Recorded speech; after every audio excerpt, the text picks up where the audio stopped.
and I'm glad to be back in Holland again for my third or fourth visit each year at the invitation of our Dutch friends in Bussum. We're very grateful to them because it gives me the chance to come over and meet some old friends and go over the places that we were in the conflict of World War II, because without them I couldn't possibly get around, and to go with a tourist organisation is not quite what I would like to do. And my name is Len Jeans, and I live in London. And people say to me, why are you in a Scottish regiment if you are English?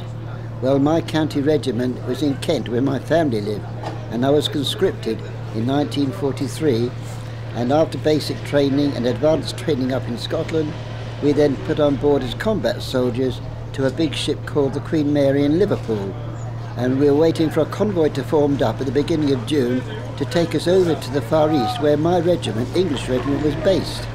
But as it was the time of the Normandy landings, and the Canadians and the Scots landed at, landed at Courcelles-sur-Mer, Juno Beach, they had rather a bad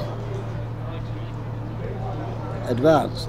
And so as we were the nearest troops, south at Liverpool, we were taken off the ship, taken down to Southampton, put on an overnight ship to Normandy. So we arrived in Normandy the third day after the actual landings took place. And when we arrived at Courcelles, we were taken to a big school which was partly demolished because of the shelling. And there I was transferred from an English regiment to a Scottish regiment called the Seaforth Highlanders, which I'm very proud to have joined. And all those mates that were with me, who were also in the Royal West Kent regiments, joined the Seaforths with me. And so therefore we worked our way up from Normandy right the way through to Belgium, into Holland, from Holland then up back into Belgium, the Belgian Ardennes, and then up into Germany. We crossed the Rhine and made our way up to the northern part of Germany, where I was slightly disabled because of a shrapnel wound at Bremervorde, and I was then taken out of the service, sent home, and I had a medical discharge. But on the way we had some wonderful experiences, some very, very sad, but some quite exciting, because wherever we went we were met very well by our French, Belgian and Dutch people, particularly the Dutch. We're very proud of them because they really went to town, and at great risk and danger to their own lives they opened their hearts and homes to us as we passed through their villages and towns. We're very, very grateful for that, because it gave us contact with our own families back in the United Kingdom, because we hadn't seen our families for months because we were away on training and exercises and things like that. And so we were very grateful. We came into Holland at the end, almost at the end of September, just after the Market Garden operation.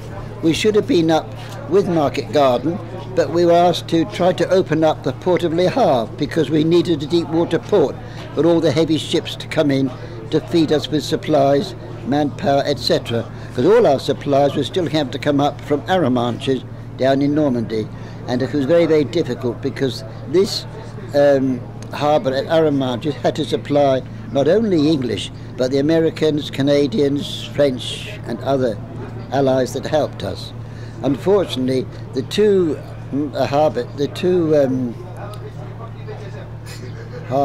that were transferred over to the United Kingdom to France, one was for us in Arromanches and the other one's for the Americans in the Omaha Beach and Utah Beach. But unfortunately, due to the bad weather, their Mulberry Harbour was broken up, and so therefore the Americans had to be fed from our harbour, which fortunately we were able to secure at this particular beach. And so all our supplies for everybody had to come through this one temporary harbour. So it was very important that we were able to open up one of the main ports on the coast, such as Le Havre, Dieppe and Antwerp. Anyway, we got to Le Havre, and what we thought was going to take 2 days took us over a week. So that held us back from joining Market Garden operation. And we had a big battle at Le Havre because the Germans had garrisoned the port so fiercely that we had a job getting them out. Eventually they were given orders that if they couldn't hold out, they would destroy the port. And we wanted this not to happen because we needed that port desperately. But fortunately, as time went on, the Canadians managed to open up Antwerp, and so we were able to get all our supplies from Antwerp. And so it was decided that because the winter was very bad, winter was settled in by this time, and the winter was so bad, they decided that we'd settle down somewhere in Holland until the early spring, when we have an early spring offensive through the Reichswald into Germany. And our job through the autumn was to open up a corridor from Antwerp to the German frontier. So with the Canadians, we opened up this corridor from the Maas and the Waal through to the forest at the Reichswald. Anyway, to cut a long story short, in December we would have gone home for Christmas, because as we landed in Normandy, they said because we were the first to arrive in Normandy, we could go for home leave to the United Kingdom. The English would go home for Christmas while the Scotch and the Americans held the line, and then when we came back for the New Year, the Scottish would go themselves to have their hogmanay in the United Kingdom. But before this could take place, as you know, the Germans counterattacked down the Belgian Ardennes. And as we were the nearest down towards the Americans, we were asked to go down and help them. So our division went down to help with the Battle of the Bulge.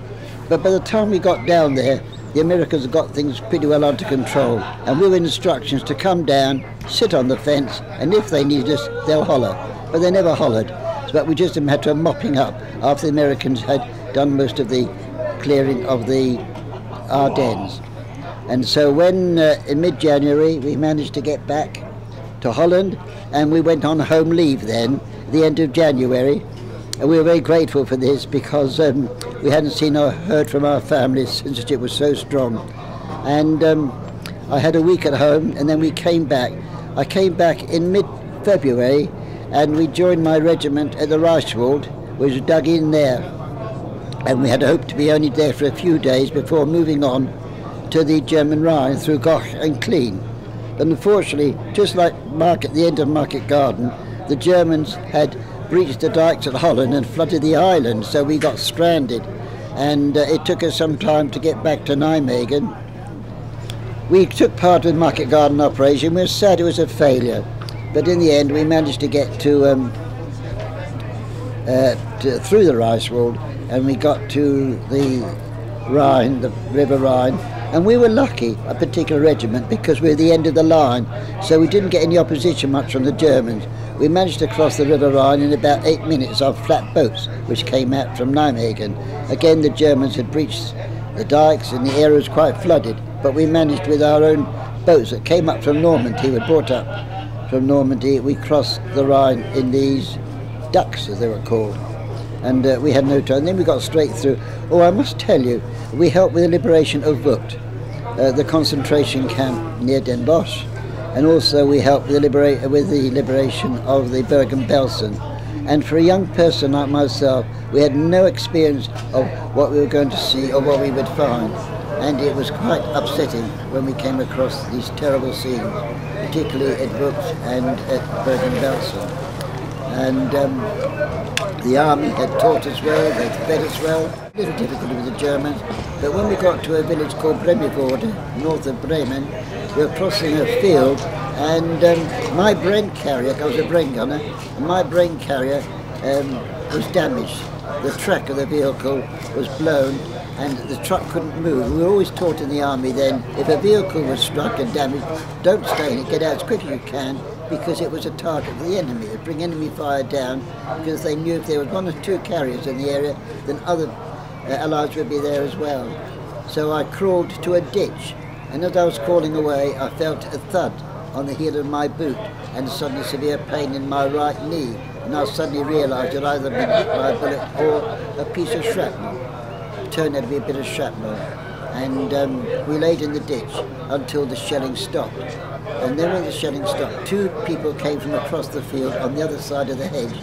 And I didn't know who they were, so I put my hand up for help. And they both came over. One man came over to help with a put of dressing over the wound in my knee because it was bleeding. And the other man disappeared to come back later with a stretcher.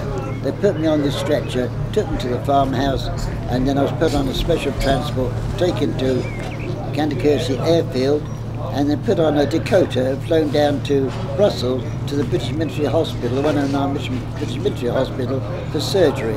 And from there I was sent back to the United Kingdom. And I just stayed for a few months after that because my leg was in plaster and I had difficulty in walking. And then as soon as the plaster came off, I was discharged, a medical discharge. I like the army very much. But I'd like at this point to say how grateful we were to our Dutch friends. When we came through Holland, through the villages and towns, we had a wonderful reception, and we're very grateful for that, because as soon as we arrived in your villages and towns, your families came to meet us, and they opened their hearts and homes to us with a warmth and welcome we'll always remember and never forget. And it was something I'm always glad to come over here and say to our Dutch friends, thank you for what you did for us. They keep saying thank you to us, and I want them to know we didn't do it on our own, because it was their help we were able to overcome the terrible situation that was occurring at the time. As much as I can say. How do you feel now being back? I think it's good to come back, because mostly to help to me reminisce and to see where I've been and what we've done, because we're invited to go into schools and to places of learning, to talk to young people about what life was like in the conflict of World War II. And I think it's important for young people to know that this was ongoing, because we want them to go through what we went through. And it's only by armed and knowing how these things happen that they can secure their future. Is it the first time you are here? Oh no, I came on the 60th anniversary, and I came on the 65th anniversary.